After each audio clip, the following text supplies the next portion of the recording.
ఈ కొడుకుల కోసం మన ఆస్తులు సంపాదిస్తే ఒక బాధ, సంపాదించకుంటే ఇంకో బాధ. కూడబెడితేనేమో ఇంకేం నా పేరు మీద రాస్తావు అని అదో కొట్లాటలు. ఏం సంపాదించకుంటే నువ్వు బతుకుంటే ఎవరిని ఉద్ధరిస్తావయ్యా అంతిటుడు. ముసలోళ్ళంటే సైసకుంటైతుండ్రు.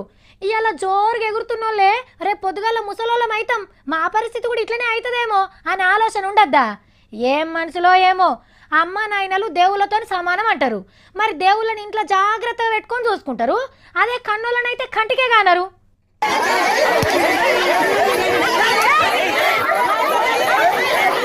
అయ్యో గట్ల కొడుతుండ్రు, ఒక్కొల్లన్నా ఆపుతలేరు కదా. ఏం తప్పు చేసిండో అని అనిపిస్తుంది కదా. అవు పెద్ద తప్పు చేసిండు. బతుకున్నప్పుడు నాయనకు నరకం చూపించిన కొడుకులు ఆయన జీవి తీసుకున్నాక వచ్చేడిస్తే ఎవరుకుంటారు? ఉరివెట్టుకున్న గీ తాతది నల్గొండ జిల్లా బేగంపేట అనే ఊరు. ముసలామె ఎన్నడో కాలం చేసిందట. ఇద్దరు కొడుకులు